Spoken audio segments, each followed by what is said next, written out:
morning, everyone. Good morning, Lloyd. How are you? Good morning. Good Good morning. morning, Shay. Janine. Jonathan said he had to step out for about 15 minutes. And so whoever's next, is it Janine? Can start, go ahead and start at 10 if he's not back.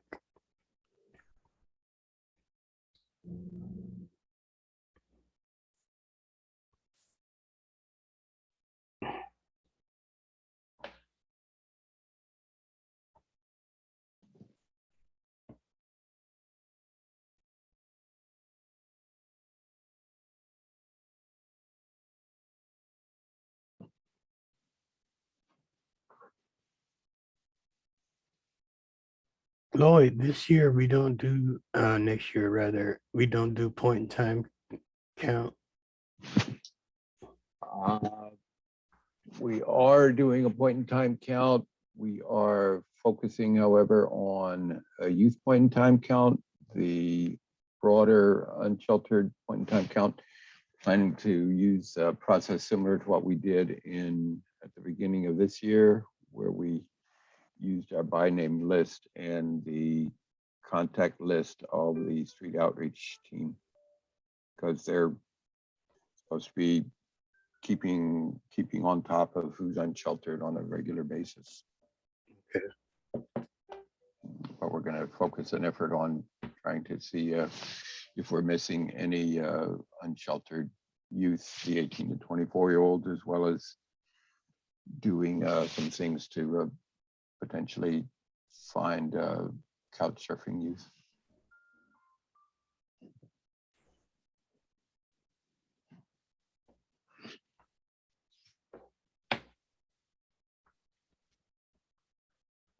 So has couch surfing increased or, It's hard to know.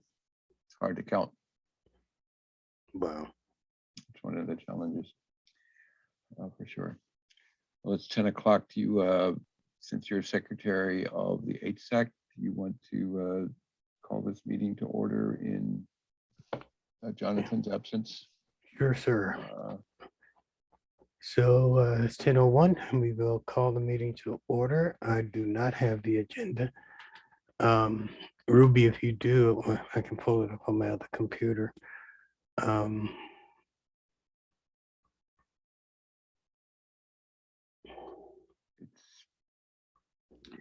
So Good morning, everyone. Go ahead, Lloyd. I can chime in. It's pretty brief agenda, as I recall. I don't have a printed copy, but I believe it's just approving the minutes and then moving into discussion of the proposed revisions to the COC permanent housing evaluation tool, and then looking at, hopefully we have time to look at the potential improvements to performance measures and adopting revised performance measures. It's beginning that dialogue. Okay, very good. So then we can go ahead and approve the minutes. If I'm sure everyone has received them. If we can get a motion to approve the minutes. I motion to approve. And can we get a second? I'll second. Thank you. It's been motioned and second, properly second to approve the minutes. I'm sorry. Before we do that, Yeah. Angelo, could we ask Ruby just to confirm that we do have a quorum of the committee membership? 1, 2, I'm sorry, 1, 2, 3, 4, 5, 6. Is that a quorum, Ruby?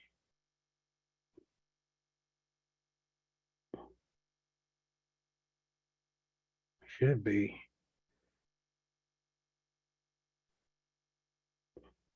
Yes. Okay, that's what I thought.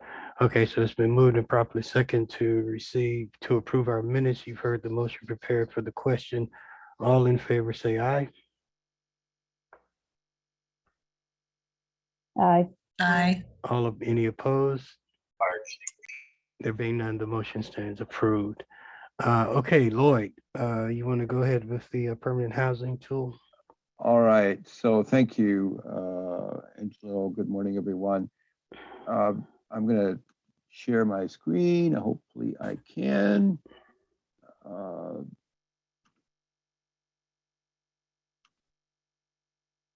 Hopefully you could you confirm that you can see the proposed 2022 Durham COC project evaluation tool? Can someone confirm that? We can see that, Lloyd. Very good. Okay. Yes. So I'm not going to necessarily spend a lot of time reviewing this. I'll This is the cleanup version. You got two versions, one with track changes and one with changes accepted, so that it's a little bit easier to read it and follow it. On the introductory page, I tried to make it a bit more comprehensive in terms of instructions. This may be slightly revised for the second semi-annual evaluation, which we do as part of the continuum of care competition. As you may recall, the first evaluation, which is done in the January through April time period, would be to consider whether any project should be placed on probation and or whether we want to consider recommending reallocating projects that might be low performing. The time period we will plan to use for the first evaluation would be the performance during calendar year 2021, which will be ending here in a few weeks. And the time period for the second evaluation during the COC competition typically would be July 1 through June 30th. I think that's the time frame. So in terms of the tool itself, I'm going to highlight the changes that some were minor, some more substantive. Under 2B, we're simply using the percentage that is provided in the last line of table 23C, since it's I think the only percentage that's already contained in the annual performance report. So we remove the reference to the actual computation of that percentage. Under 3A and B, we've clarified, we had some minor confusion, I think, as to exactly what we were measuring. So we tried to clarify that we are measuring the percentage of clients who maintain or increase their income, their employment income from beginning of the project or through their annual assessment for PSH projects. And then for rapid rehousing, it's from start to the exit period. Under 4, in looking at, and I made some minor adjustments, I think, along the way to the performance goal or standard that we're looking at in column G in the various questions, and in looking at a summary APR for all of our rapid rehousing projects and all of our PSH projects, including some projects that are not COC funded projects. For example, the SSVF rapid rehousing is included. We discovered that really the performance of our rapid rehousing and PSH projects on total income was nearly identical. So we decided to recommend switching to just one scoring goal, which would be 75% or more of people maintaining or increasing total income. So Lloyd, before you move on, let me say our chairman is back in, and so I'm going to turn everything back over to Jonathan. But I did have a question on with your permission, Mr. Chair.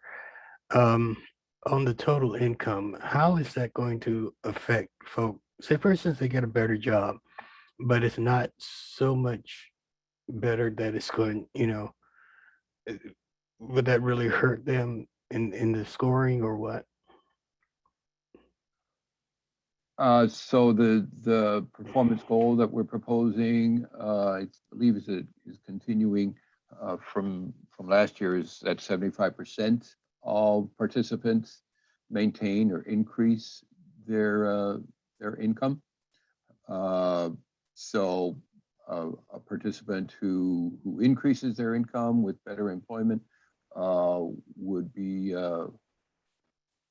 help the project meet that goal. Where project performance could suffer negatively would be under proposal of adding question 5, which would penalize projects if they have more than 10% of their participants losing total income. We noticed that some of our projects do have some, not necessarily large percentages, but I think in the 10 to 20% range of participants who are losing total income, and we're proposing adding this to essentially focus project leadership on paying attention to what's happening with clients' income. Really, both rapid rehousing and permanent supportive housing case managers should be checking in on a monthly basis with their clients to look at what's happening with their overall goals and what's happening with their income. So we would propose adding this, and it's minor penalties. There would be no penalty if the percentage of participants who lose income is less than 10%, and the maximum that could be lost would be 5 points if it's more than 26%. Thank you, Lloyd. Thank you, Mr. Chairman. Sure. Continuing on, we're new question number 8 on Hi, Lord, this is Tracy. I was just gonna add to that I think while excuse me, tracking and being able to receive additional points if individuals either receive or get connected to their benefits like SSI or SSDI, but to also, I think, just anecdotally know that many of the excuse me, the individuals and households we serve in the community have lots of housing barriers, as well as barriers to gain and sustain their employment. And so a lot of times that's hinged upon their engagement in services, whether it's mental health, behavioral health services, educational, gaining a GED. So I think it's good to be able to measure that, but at the same token, take in consideration the population that we serve. Absolutely. That's why I think we set the targets as they're recommended, right? It's not necessarily everybody, and we certainly understand that some people may lose income, and we're not expecting that everybody is going to be increasing income. So it is that and I mean, in future years we may want to look at whether should be more correspondence between the target of 75% in maintaining or increasing their total income and the target of less than 10% losing total income. Lloyd, we've got a question from Andrea here, and I know she's also put it in the chat box, but Andrea, if you want to go ahead and speak. Yeah, just wanted to add, and correct me if I'm wrong, Lloyd, but I think the question has moved to total income in recent scorecards, and so that's including both SSI or SSDI and earned income.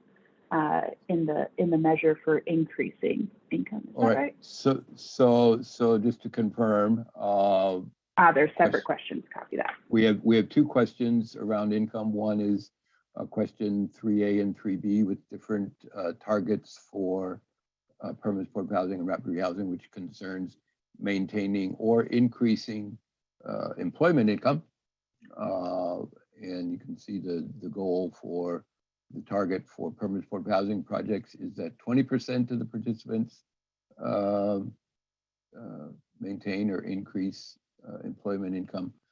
For rapid rehousing projects, I believe it had been 50%. We lowered it to 40% based on current performance, so that rapid rehousing participants typically don't have as many disabilities or as much disability as people in PSH.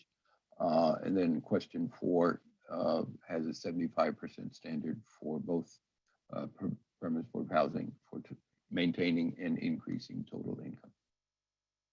Okay. Right. So just a reminder that an earned income increase of $1 or more that's recorded in the system would be an increase in income, and then SSI cost of living adjustments can also be recorded for those increases. So that would contribute to at least that last portion. Right. All right, and then question 8A and B proposes adding bonuses for projects that have higher percentages of people exiting to positive housing destinations. We're proposing up to 5 bonus points for permanent supportive housing projects that have small percentages of people exiting to positive housing destinations.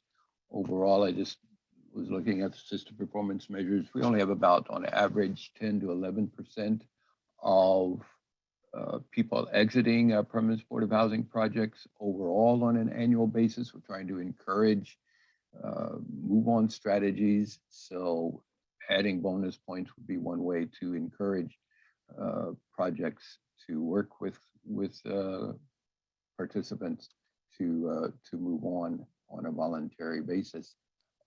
Question 8B has a significantly higher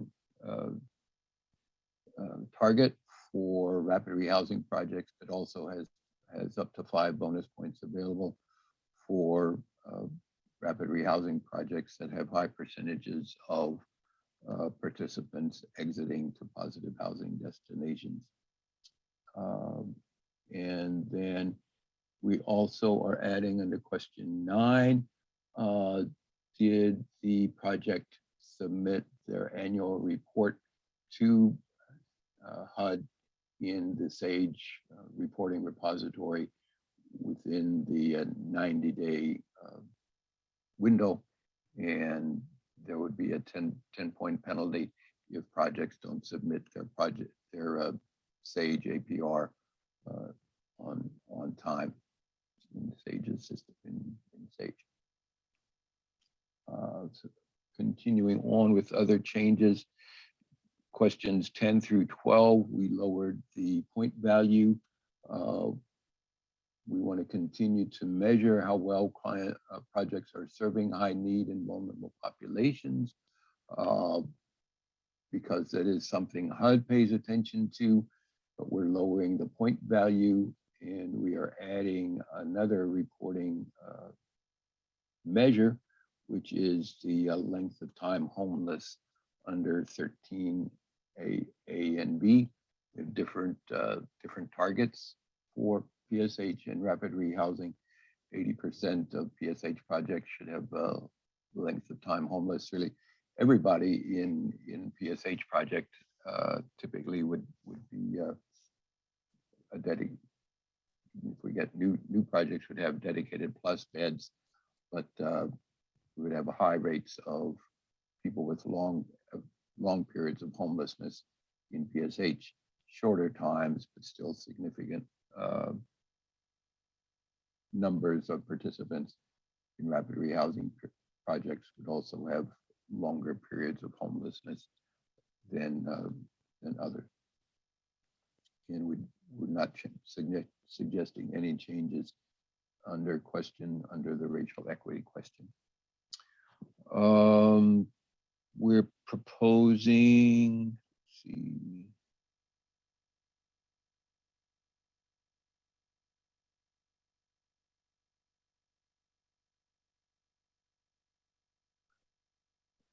Question 17 is the same.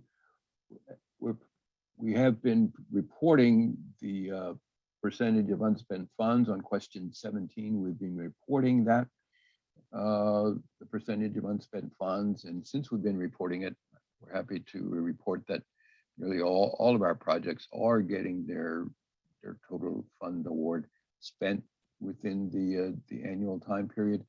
But we're proposing a 1-point deduction for each percentage point of an award that would be left unspent just in the most recent reporting year. Continue to report under question 17.2, 17B more likely, reporting previous years as well. And there 1 point reminded of that under 17, we currently do not have any maximum penalty.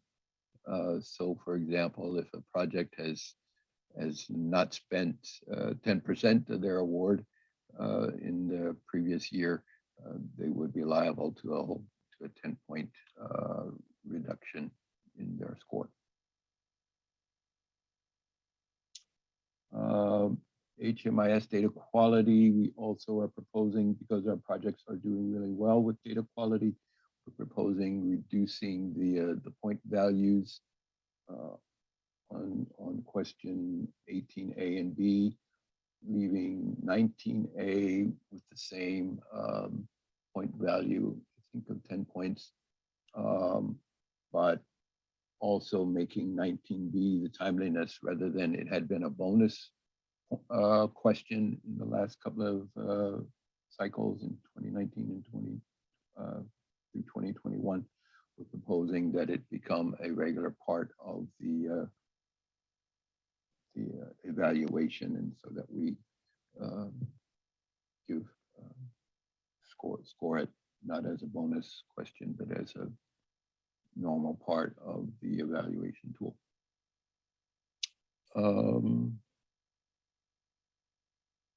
Those are most of the changes in the housing first evaluation component. We're proposing adding questions 25B, 25C, and 25D. They're left as portions of 25, which question the overall 25A concerns coordinated entry participation. So rather than enumerating 25B through 25D as separate numbered questions, we're leaving them as subsets of question 25. They all concern coordinated entry participation, more specifically how well organizational representatives are participating in our by name list meetings, as well as accepting referrals from the by name list referrals and not denying entry.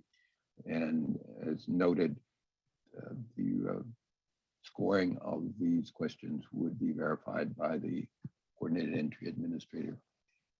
The other major change that we're proposing is that question 36 had been a bonus question, largely for completing the housing first standard self-assessment and submitting that self-assessment for some bonus points.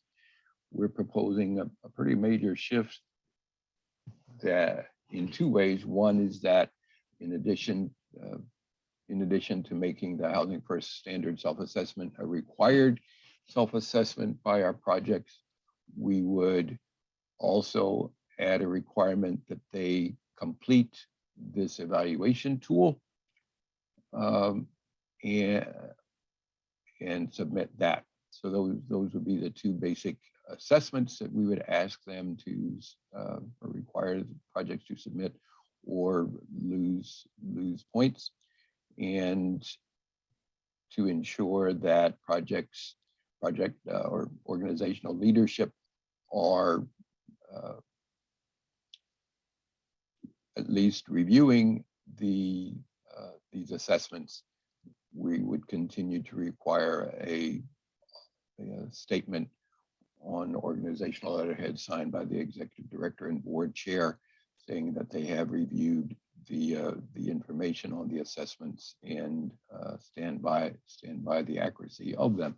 It's not to say, we will be continuing at the lead agency level, verifying the scoring of on the assessments, and would want, in terms of the Housing First Standards self-assessment or Housing First Standards assessment, we'd look to a subcommittee of the Performance Management Committee to continue to review the project policies and procedures to confirm the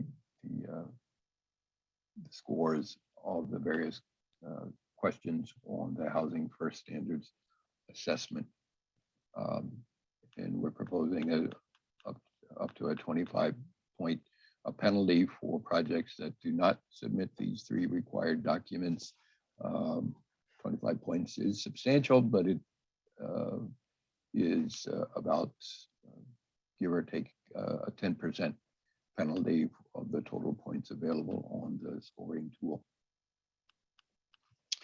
So that's kind of an overview. The total available points decreased by 10 points from 290 to 280 points for rapid rehousing, and from 265 to 255 from the Board of Housing. The penalty points we continue to have some bonus points under exits to positive housing destinations, but there are additions of penalty points for failure to submit the assessments, as well as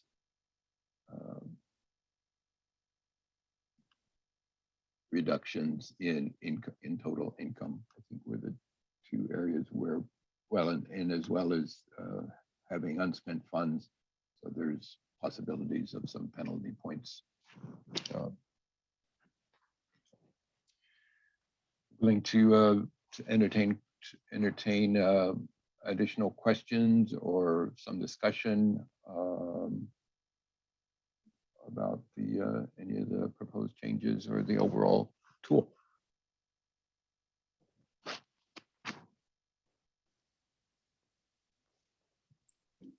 All right, what other questions are out there? I know folks have already asked some.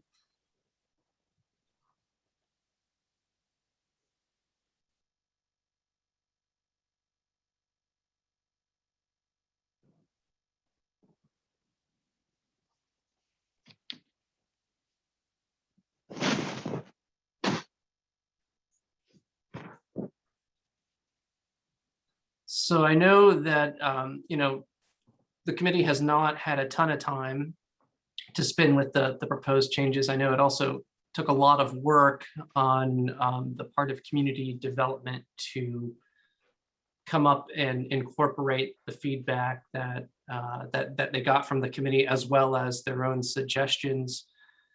Are there any other concerns? Are we comfortable with the scorecard? Do we need more time with it?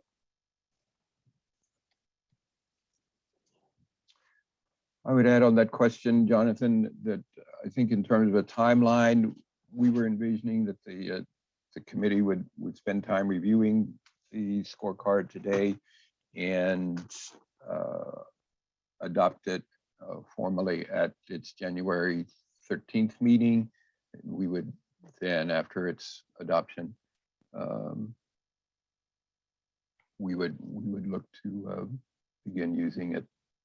But obviously, if there are concerns about any particular aspects or any particular questions and revisions, it would be good to get those out so that we can finalize a tool for the committee's consideration at its January 13th meeting. Okay. Well, in that case, I would And recommend. I'm Oh, go sorry. ahead. No, go ahead, Danielle.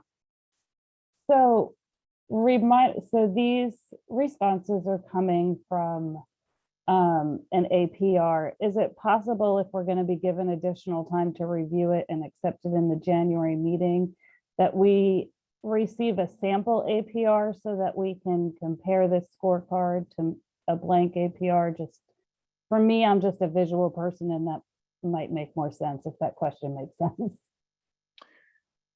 That's a great question, Danielle. Thanks for asking. We certainly can. I pulled, again, 2 summary APRs of our PSH and rapid rehousing projects, and I can get those out to the committee so that you can look at the overall, again, summary APR for those projects. If organizational representatives wanted to look at how the scorecard would impact the scoring of a particular project, they would need to pull an APR for their particular project. That's a great question, Danielle, and I can certainly resend out. I believe I sent out the Housing for New Hope APR that I think we had permission to use.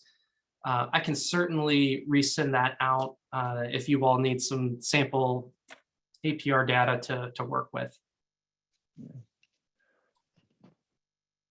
And I think that the value of the summary APRs is that, again, we used it as to kind of help guide us in offering suggestions as to what the scoring target should be.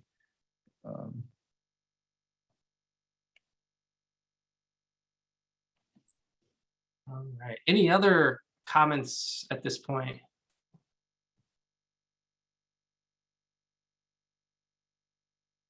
All right. Well, I think that will wrap up this part of the meeting. I will resend out that APR with the scorecard, and between now and January's meeting, try it out. Think some more about the questions, and if you have any more feedback for us, send it to Lloyd and or myself. Either way, we'll make sure that your comments are passed on, and then we'll try to stick with that timeline, looking to approve a scorecard in January's meeting. All right, thank you much, Lloyd. You're welcome. Thank you. All right, my apologies to everyone. I did not get a chance to start the meeting for us. I was expecting a phone call sometime between 9:30 and noon today, and I didn't know when it was going to come, so it came literally right at the start of the meeting. So I apologize for having to step out. I do thank Dr. Birch for stepping in and getting us started. Great to have everyone with us. Quick question: did we approve the minutes, or did we skip that? We approved the minutes. We approved the minutes and then went to the the scorecard and ready for the performance standard. Excellent. Okay, we're moving along quite quickly. So one of the things that our committee had started to work on towards the end of last HSAC year was to look at the performance standards that we have in place currently. They are a bit outdated. And basically what these are standards that we use to kind of look at the type of project and evaluate how well it's doing. This is separate from the scoring process on applications. And so I will turn that back over to Lloyd here. We had to stop work on this towards the end because we got into the scoring season. So one of the things that we would like to do this year is to repick that back up. And so Lloyd is going to reintroduce that topic to our committee. So back to you again, Lloyd.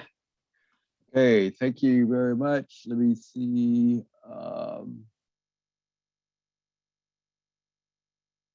I'm going to, let's see if now, how do I get this on?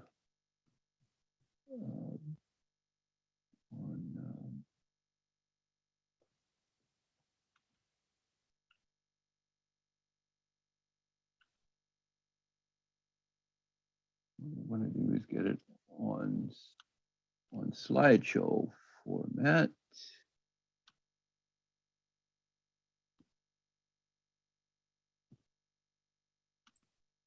And Lloyd, before you dive into your PowerPoint, if you could also give a little bit more detailed kind of explanation about what the performance standards are and why they're important and how they're, you know, different from the scorecard and the scoring process. Sure. So the thanks for that. The performance measures that the Performance Management Committee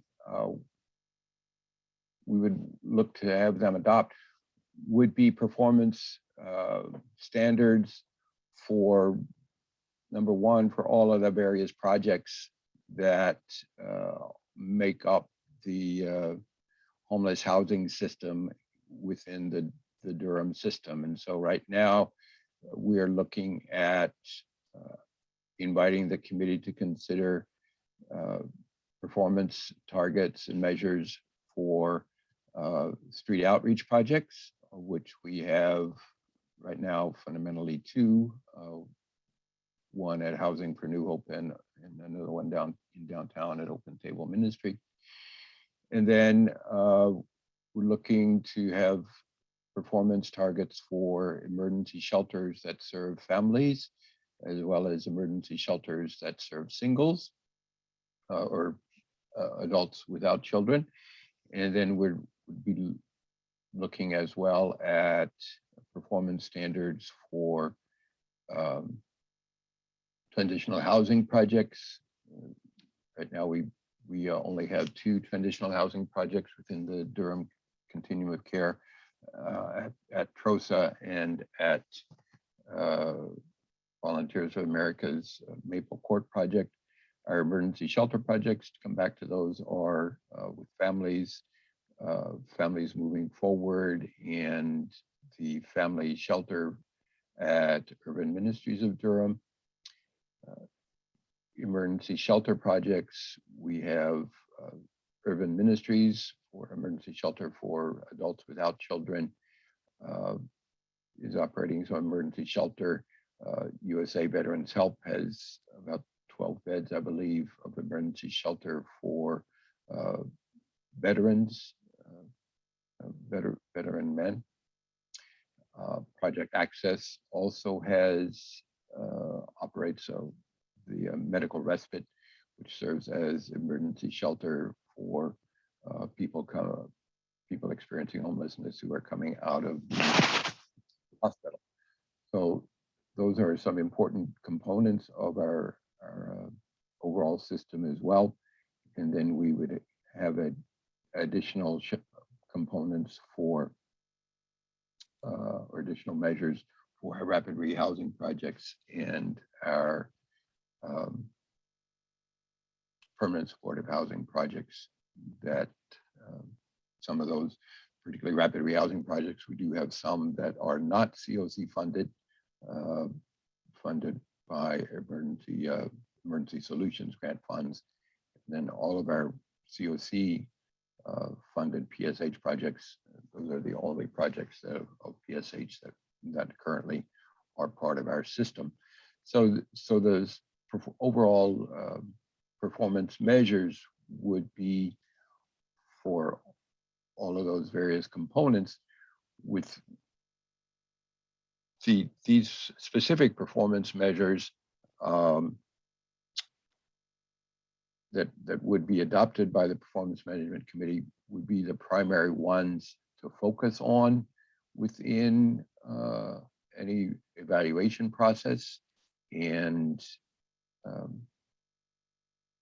certainly we would want to hold up the various performance measures and the targets as the primary ones that projects should pay attention to, and certainly the primary ones that we would evaluate on an ongoing basis, especially when projects are applying for funds from the public.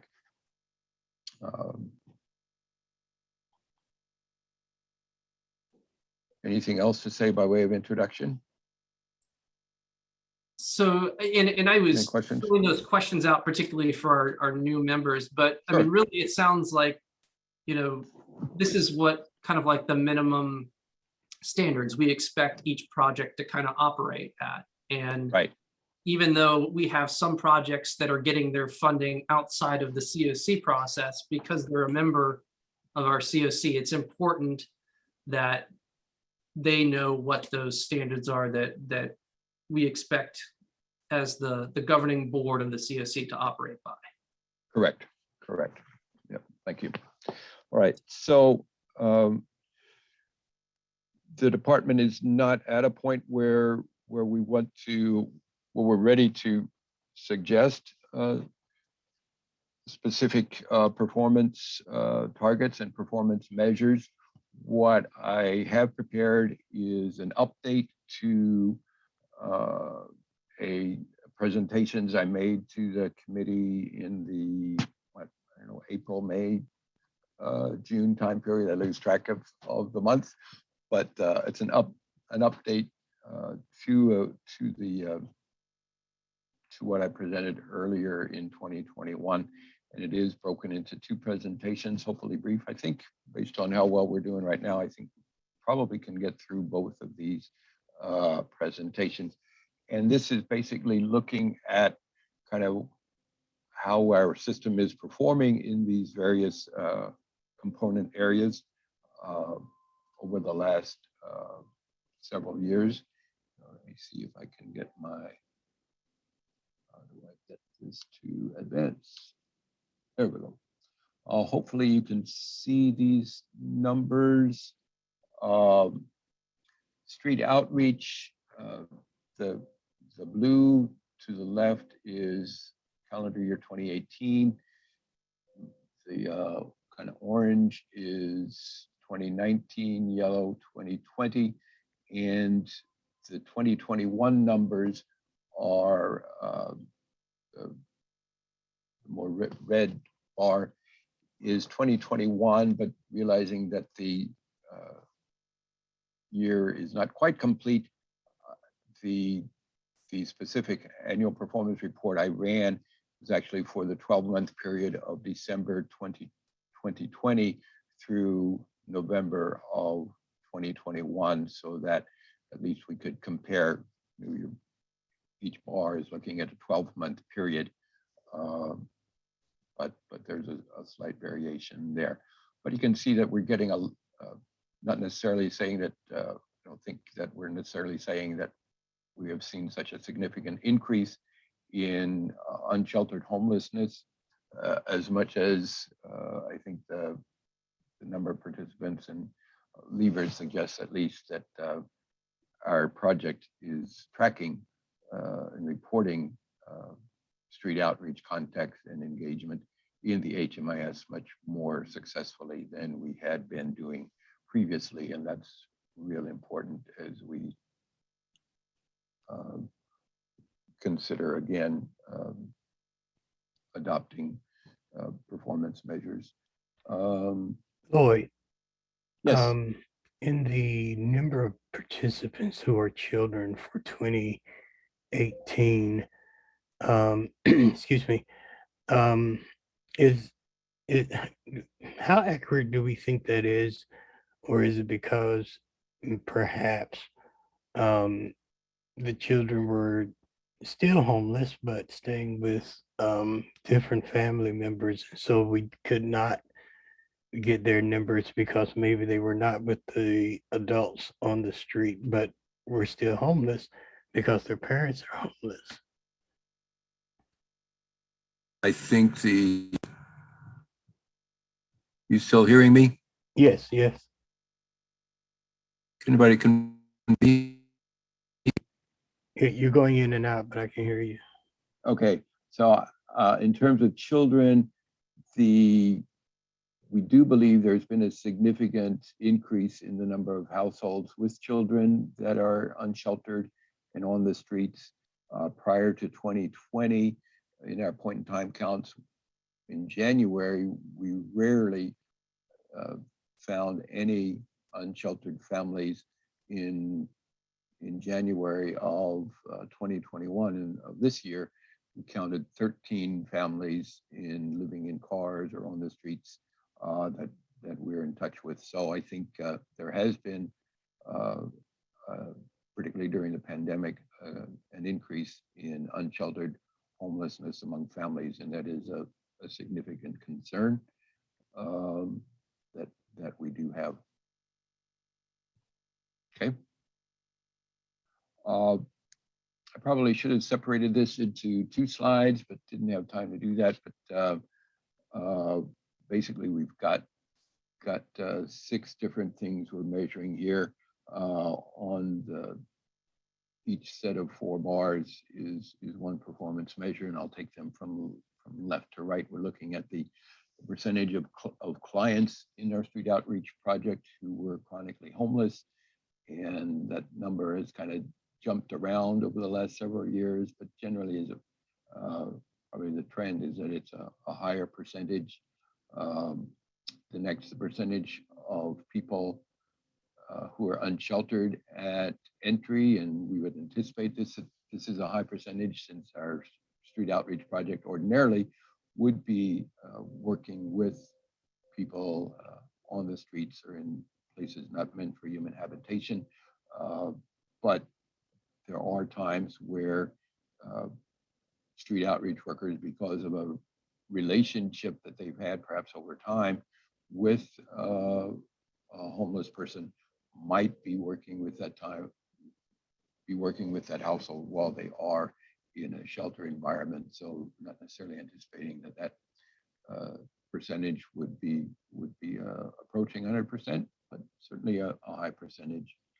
The percentage with income at exit. This is quite honestly, when I looked at the APR annual performance report for street outreach, I was surprised at the number of people and the percentage of people that do have income, even though they're in an unsheltered situation. Now, so it's right around 50%. Currently, and slightly above that for the last couple of years, that people do have income, and sometimes significant, disability income or other income that they are generating in one way or another. Similarly, I was surprised at the percentage of people being reported as having a non-cash benefit is right around half of the people with who are unsheltered, and that's things to build on, right? Health insurance, good percentage of them do have health insurance as well in the next to last set of bars. And then finally, the exits to positive housing destinations. This is what the street outreach team reports when they end involvement with the client, and there's no set goal or target for how long a street outreach project should be working with a person on the streets. Ideally, they would be working with them over several months to help get them into either permanent housing or into shelter.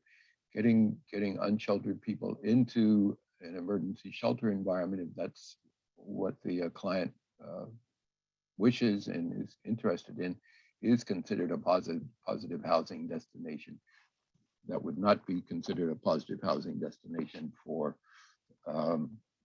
somebody already in shelter or for a rapid rehousing project, for example. So the projects, according to the data, is having pretty good success at either helping people move into permanent housing environment or to into an emergency shelter environment. So I think one of the challenges many times for street outreach projects is to engage with people who are living on the streets, to simply be willing to engage in moving towards resolving their unsheltered situation. Yeah, Lloyd, it would seem to me in terms of thinking about a performance standard that even though we're looking at 80% of unsheltered at entry, to me, it seems like that number ought to be higher. I mean, we ought to be looking at maybe 90% or higher. Otherwise, it kind of seems like maybe that's not quite a street outreach project. I certainly understand and can imagine plenty of scenarios where somebody might not be actually technically homeless, but certainly it would seem like, as we're like thinking about this, that to me seems like that's got to go up. Okay, all right. Yeah, this slide is more text than charts, but so to just give you an idea of some of the possible key performance indicators for street outreach that COC lead agency is looking at. And Hold on one second, Lloyd. We've got a question from Andrea. Go ahead, Andrea. Oh, sorry, a little technical question from your question, Jonathan. The unsheltered at entry, was that prior living situation or current? I think that was probably prior living situation, not current living situation, Lloyd. Just trying to think through some of the ways we can. Well, we'd need to look at the annual performance report, but I think it does look at what was the living situation the night before project entry. Yeah, it's the prior, so, for sure. Cool. Okay. So, but I do, I think we're not Go ahead, Andrew. We need to be able to use what we can measure. So I think that's right. Valid, right? Yeah. Yeah. And I think while it can be helpful to, pay attention to that, at least at this point, we're not suggesting that we look at the percentage of contacts who were unsheltered at entry into a street outreach project as a key performance indicator. These are the first one would be the percentage of contacts who actually enroll in a project, and the street outreach workers. And Andrea, you might be able to provide some insight onto this. Is the APR reports the numbers of people contacted, as well as then the people that are enrolled in the project.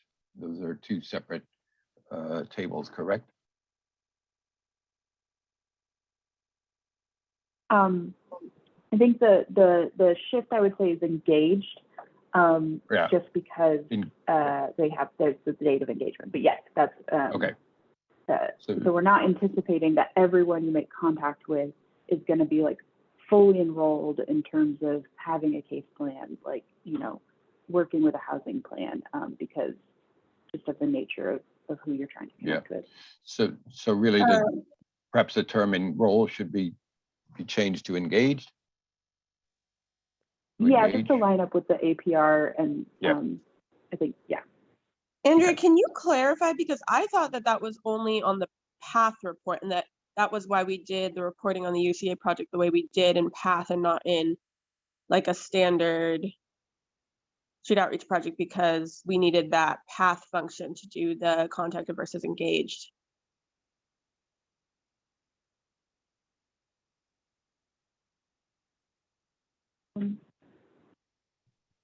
No, double check. I think that the PATH does go into a lot more detail, but I'm gonna quick outreach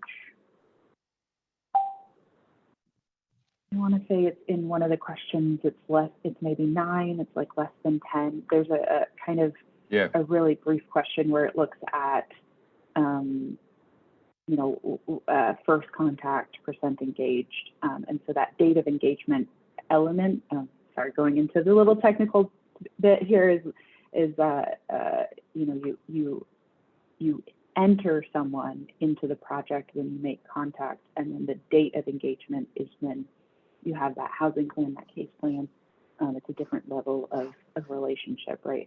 And there is like 1 or 2 questions on the APR that includes that. And that's recorded by the projects, even for non-path projects, like for ESG outreach projects. I think I had thought that was only done for path projects. Like that date of engagement. No, there's street outreach standards for all street outreach projects, regardless of funding. Mm-hmm. Okay, thank you for clarifying. All right. Yeah, so these are just 4 key performance indicators, and I think across the board, we want to really focus on the key ones.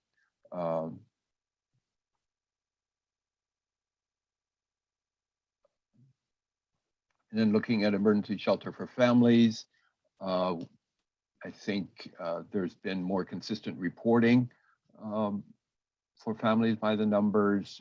What we're seeing, I think, across the board, both for families as well as single adults, is some declines in the actual numbers of people being served. I think largely because people are staying in shelter longer, because we've had such a challenge over the last couple of years in particular with finding units for people to move into, permanent housing units to move into, as well as having the resources, although we've had rapid rehousing ESG COVID funds, but still, so I think that the numbers here, as well as in emergency shelter for adults without children, show that the numbers of people being served by our projects has been declining somewhat.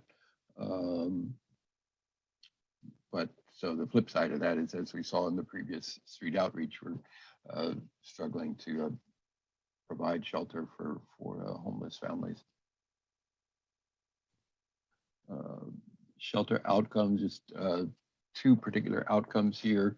On the left, the exits to positive housing destinations is hovering around 3/4, 75%, kind of slightly trending down over the 4-year period.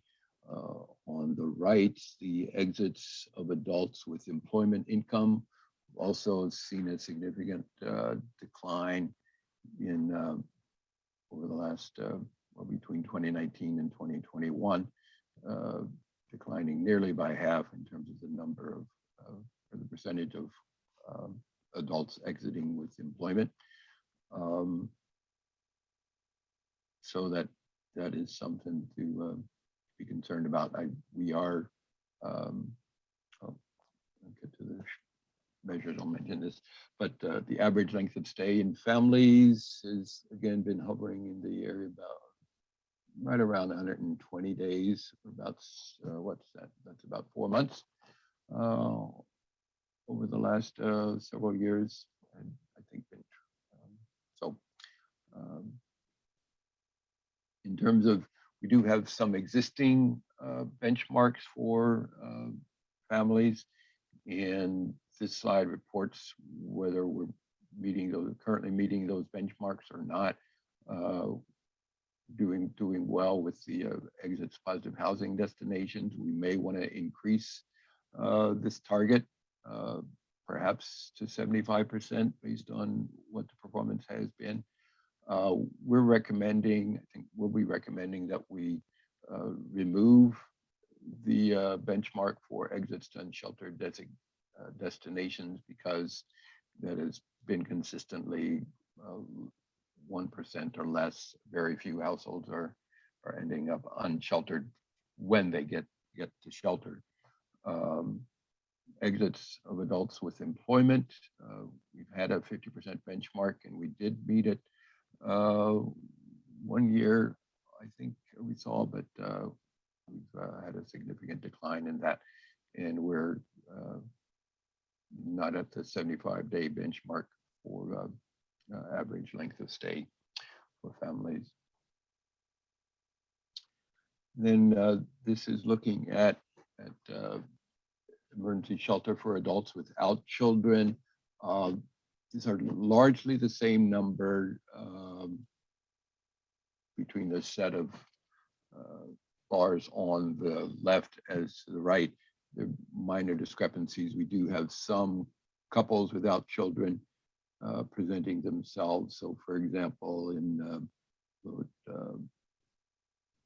we didn't have that in 2021. In 2020, you can see that we had 579 unsheltered participants, but they're only in 574 households. So what we had about 5 couples without children present themselves for shelter. And this is a question we really don't have, quite honestly, good shelter environments for, at least in the congregate setting, we don't have environments for adults without children who present themselves as a couple. Typically, I believe the shelters ask them to separate, with the man staying in the dormitory for men and the woman staying in the dormitory for women. Or if we have a homosexual couple, we don't have a separate room for couples of any kind of. Lloyd, Really. can I ask Yes. a question? If you could go back to the benchmark slide there. Are we also looking at exits of adults with total income? I mean, because I'm imagining, maybe we've got some families with adults who maybe can't work and maybe are looking at disability, or are we just, or do the existing benchmarks just look at employment income? Well, yeah, I think the current measures just look at adults with total employment income. The department is considering whether we want to recommend that we remove this benchmark entirely and focus more attention on simply exits to positive destinations, realizing that really we want all of the case management at the emergency shelter to really be focused on helping people obtain housing and helping people obtain employment. Should ideally be a case management services that take place either concurrently with the search for housing or after people are rehoused. We don't want shelters to be telling people, well, you need to get a job before you get housed, right?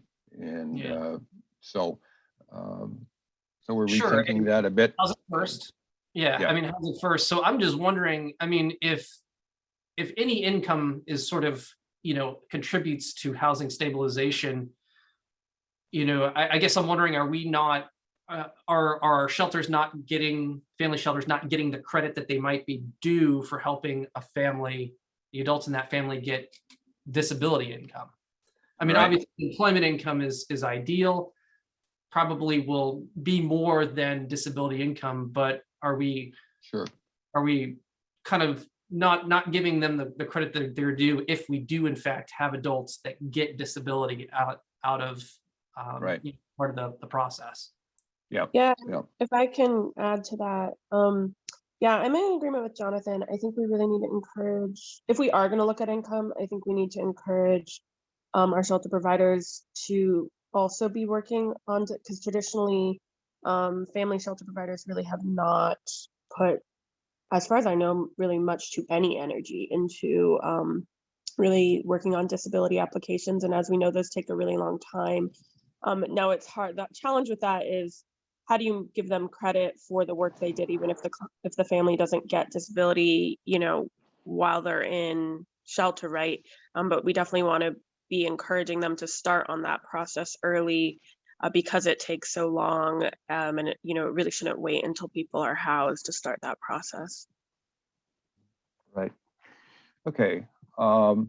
If so, sorry, Lloyd, we have a question from Danielle. Is this looking Okay. at head of households or all adults in the households? And Adults would be looking at all adults. okay. Okay. So again, looked at the numbers for adults without children. 4 sets of outcomes. On the left, percentage of exits to positive housing destinations. Again, declined significantly from 42% in 2019 to 18% in the December 2020 through November 2021 period. Big challenges there. Percentage of exits to unsheltered destinations, not surprisingly, has increased. The trend line is going in the wrong direction there.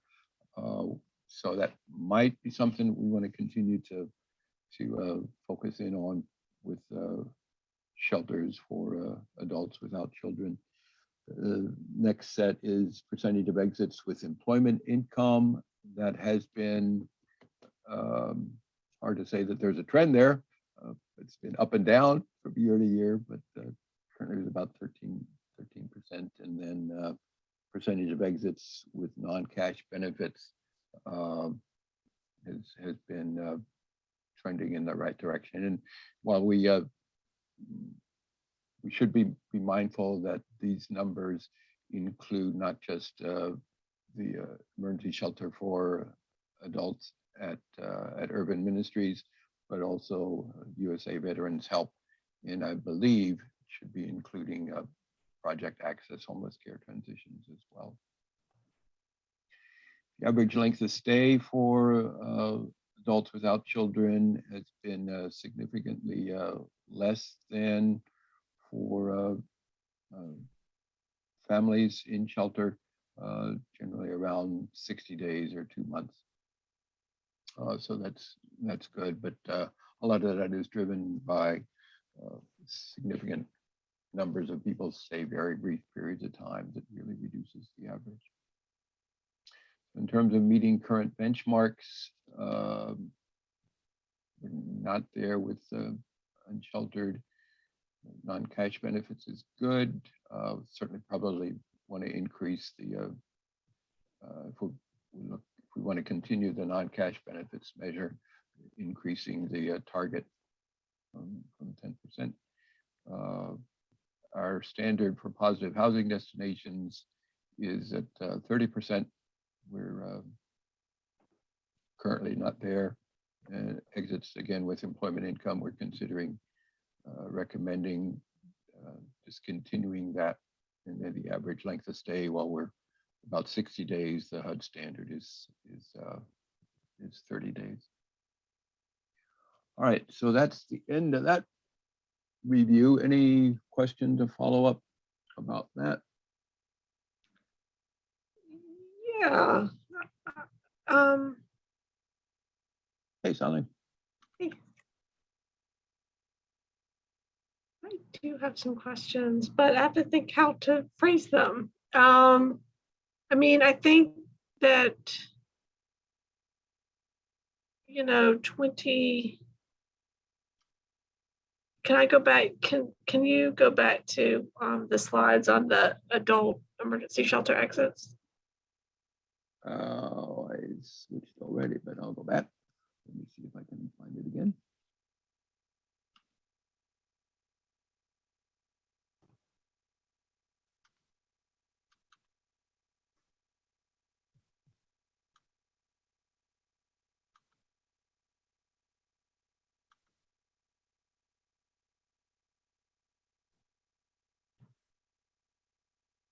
Outcomes for shelter without adults. Yes.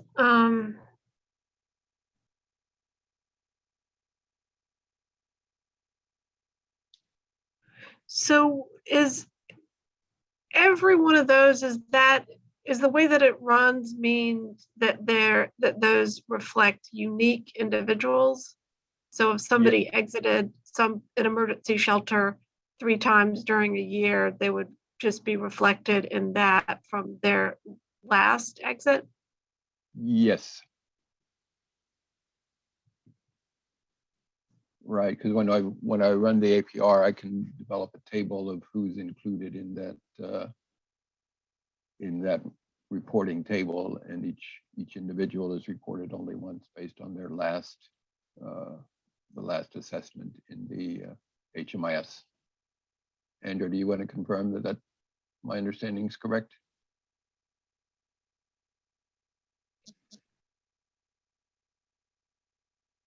Yep, So well this, said.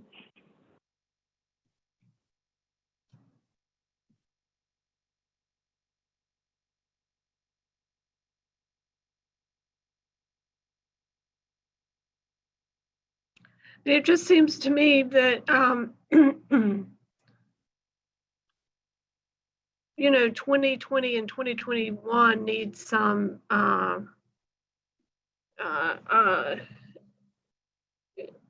mean, maybe you said this, it's just there are a couple of unique years.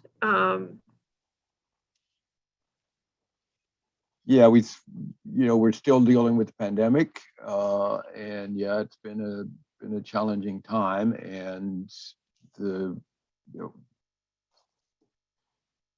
we don't yet know how long we're going to be dealing with the pandemic. Hopefully, it's going to be ending soon, right? We all have been hoping for that, and it's not ending, but so we endure. But if and when it does end, we would hope that some of the performance returns to some of the previous levels. Well, I think you But we have to, all- I mean, yeah, there's the impact of COVID, but there's also the introduction of non-congregate shelter and the Right. introduction of a COVID positive place for isolation. So, Sure. you know, it seems to me that that's worth, you know, Yeah. some deeper conversation about, you know, what that has meant in terms of exit destinations and what that means for the future. So, I mean, not Sure. here, you know, necessarily, but I do think a little bit deeper look into that would be helpful at some point. Sure. Yeah, and we'd also know that, even with the pandemic, Durham has gentrification challenges, and we're implementing an affordable housing bond, and there's lots of energy around affordable housing issues in Durham, but we are in a challenging time that has lots of impact happening. And All right. may I just ask one other question on the length of stay, the average length of stay? When that's run, I think it's the next slide. Yep. When that's run, is that run on everybody, including those still in shelter, or run on only those who have exited? It is run on everybody, but it is reported separately for leavers and for people who are staying. And this is a good clarification question, that this only reports for people who have exited or left. Because generally the average length of stay for stayers is going to be somewhat less, depending on the project. So that right there is for the average length of stay for leavers. Correct. Yep. Okay.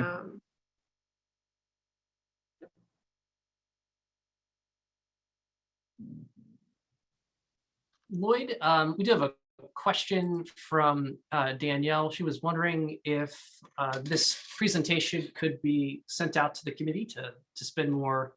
Absolutely. Yep. Yep. And wanted to ask you. We'll do that for sure. Okay. And it'd be helpful to have this in mind as we consider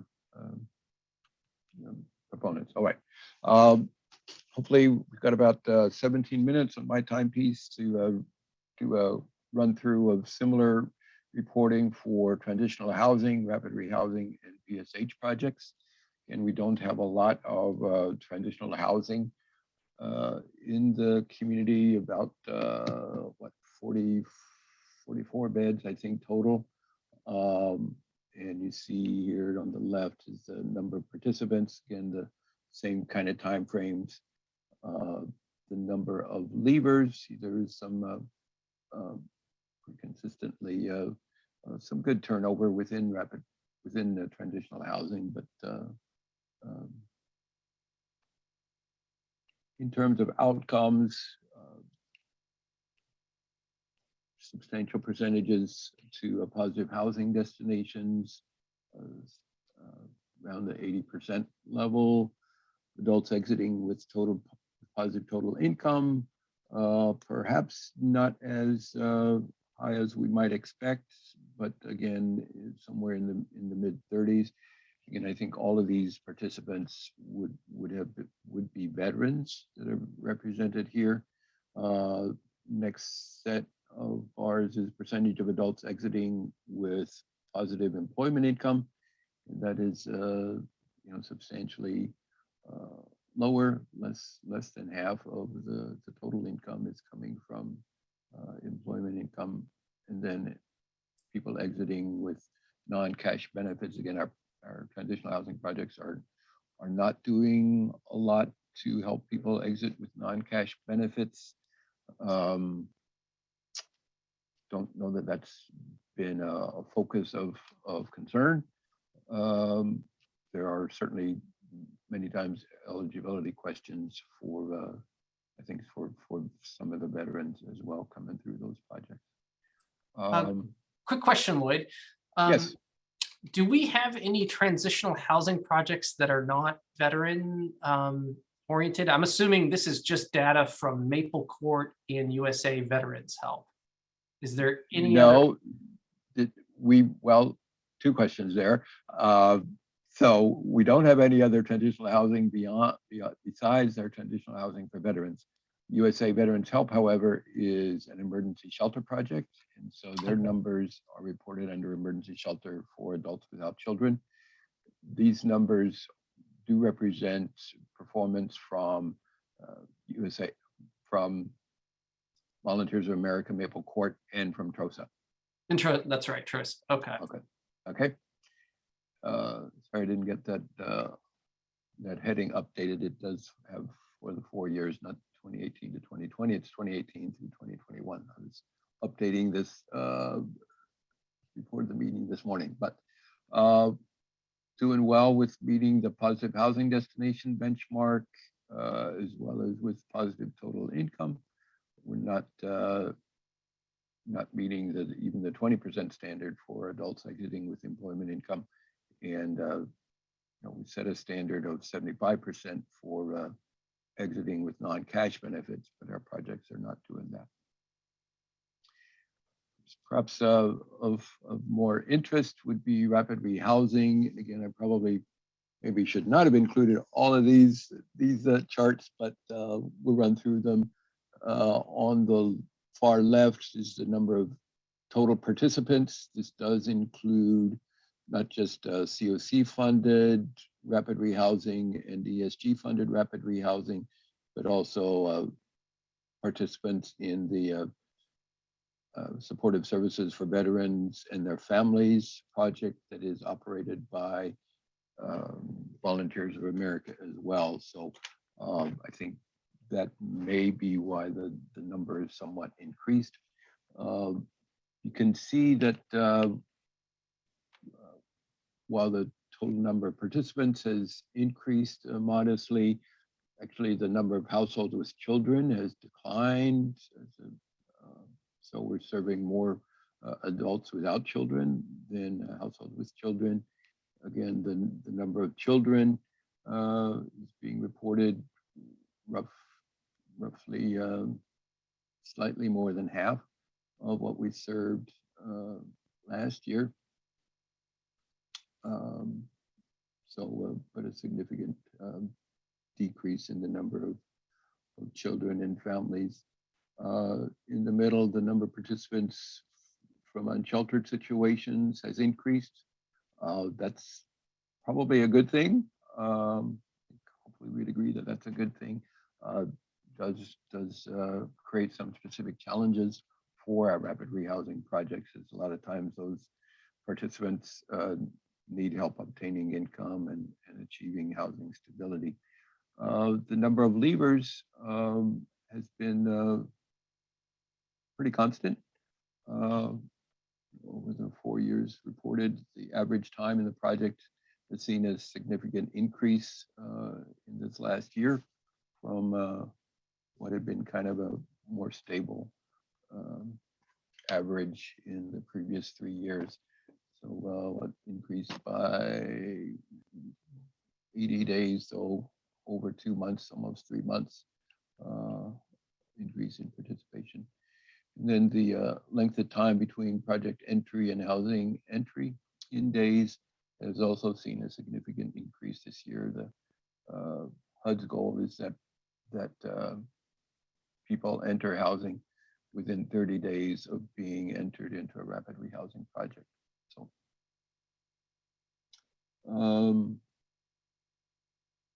in terms of some outcomes, exits to positive housing destinations, about 82%, still pretty high, but I guess I didn't get this updated. Thought I had, maybe I didn't get to it.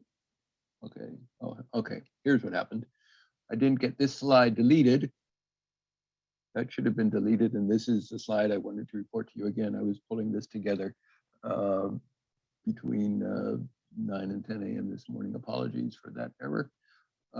So this shows the exits to positive housing destinations within 2021 was still at 81%, so still pretty high. Adults with increases in total income. Not reported yet in 2020. I had some trouble getting the data for 2021, so that zero should be just considered a not report. Participants exiting with non-cash benefits, again, pretty stable in the mid 40s, mid to low 40s. Adults exiting with employment income, nearly almost a 10% decline, so a significant decline over the last year as well. And then participants exiting with health insurance, pretty consistent with previous years. Eating the benchmarks, how are we doing on time, Jonathan? We've got 9 minutes left until all right, end of our time today. Good, we're gonna get it done. So meeting the benchmarks, average time in the project, again, I didn't get this slide updated, but we're not meeting that standard. We're not meeting the standard for between housing and between project entry and housing move-in. We're not meeting the positive housing destination standard that we initially said of 95%. So across the board, we're not meeting the standards that were initially sent back in the 2013-2014 period. And we don't have any standards or goals for exits with employment income or exits with health insurance. So that's something to consider.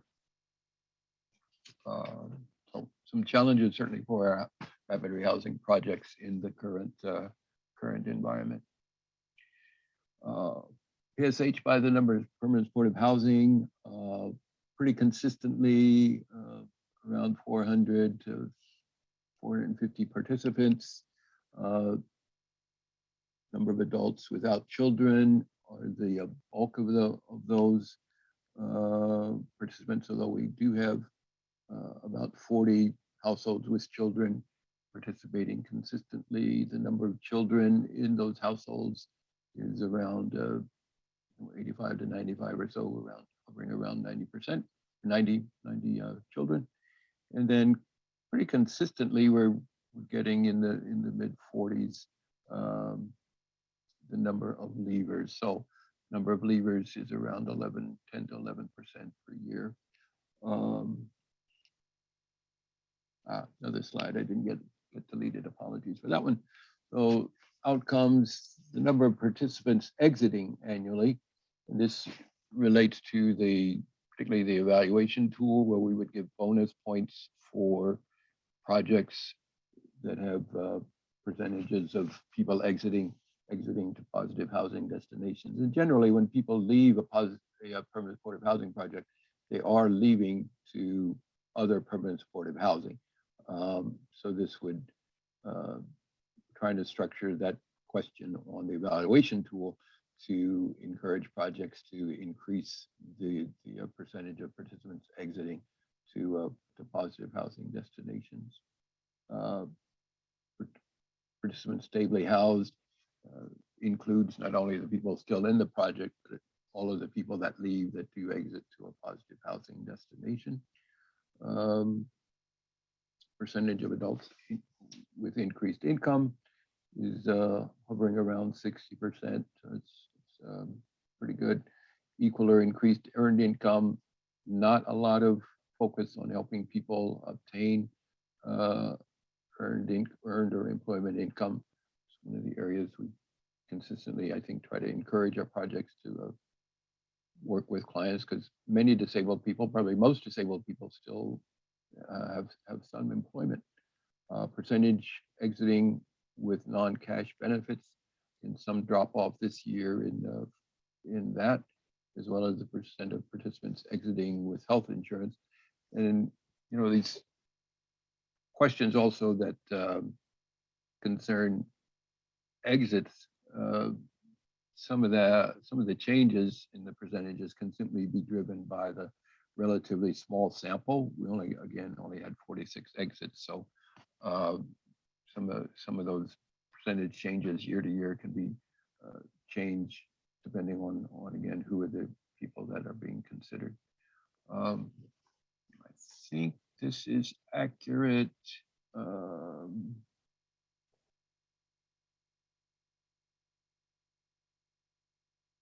we don't have some standards. We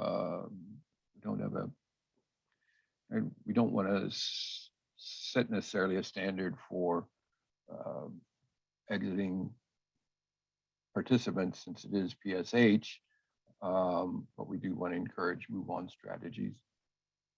And Lloyd, can I ask a question about this? Yes.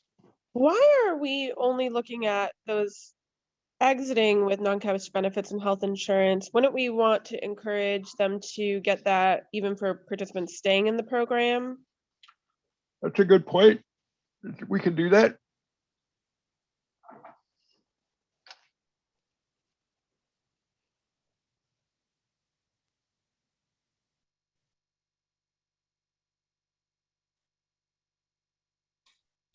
In the percentage of participants exiting annually, it says that's in A. I'm assuming that's not applicable. And well, participants exiting with health insurance, we don't have a COC standard. oh, okay. Okay, so that's why. So in A, okay. And then Andrea has raised her hand. She's got a question. Okay. Yeah, I just thought it could be helpful to note here that there are some new data standards for permanent supportive housing projects to collect information on moving on assistance. I wouldn't recommend incorporating those into benchmarks for at least probably a year, just to get use this as a kind of data mining opportunity to see what is happening.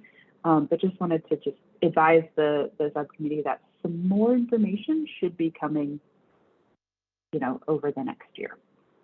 Great.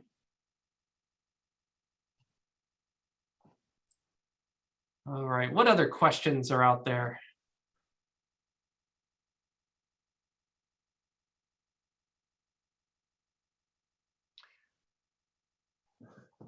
Let me end by saying that I believe the lead agency and the department is going to be offering some suggestions for benchmarks at the January meeting. That's the goal that at least I have as your primary staff support, is that we'll offer some suggested benchmarks, and we will get both of these presentations as well as some summary APRs out to the committee.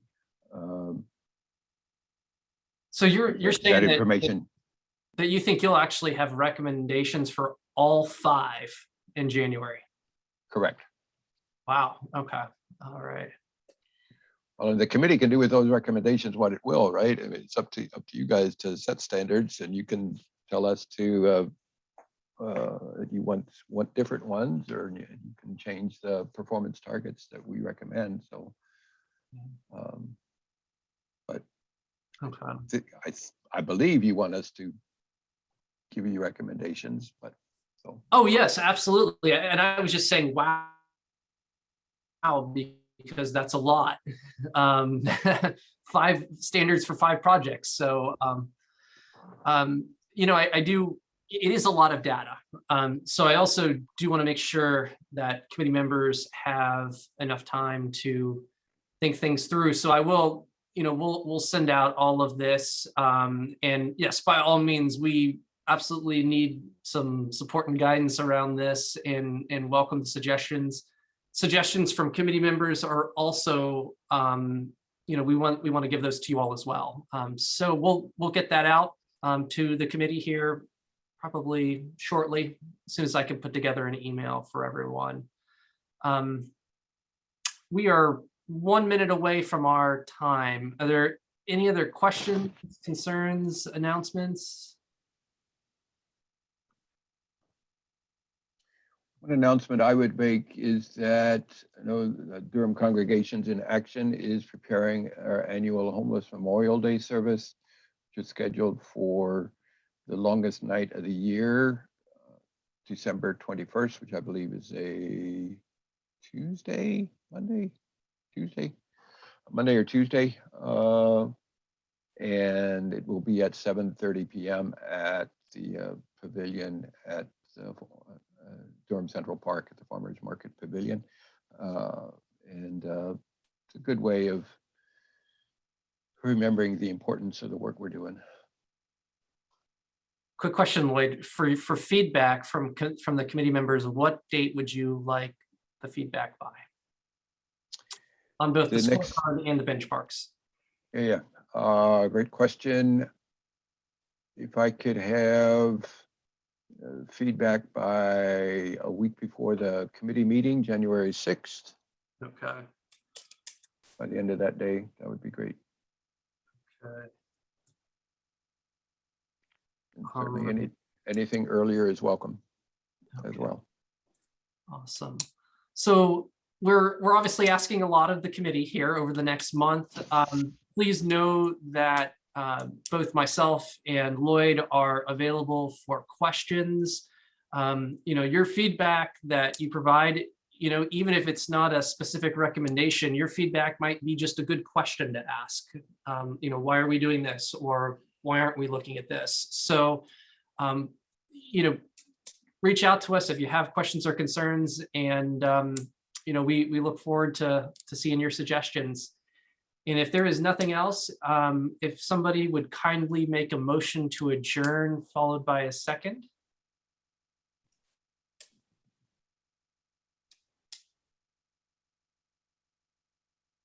Or the meeting can go on. I'll make a motion to adjourn. Okay, we have a motion by Sally, and who was that? Angelo, who was Yeah. Dr. Birch was seconded? Okay. Yeah. All right. Thank you all very much. See you at the HSAC meeting next week, and stay safe. Thanks, everybody. All right. Take care. Bye. Bye.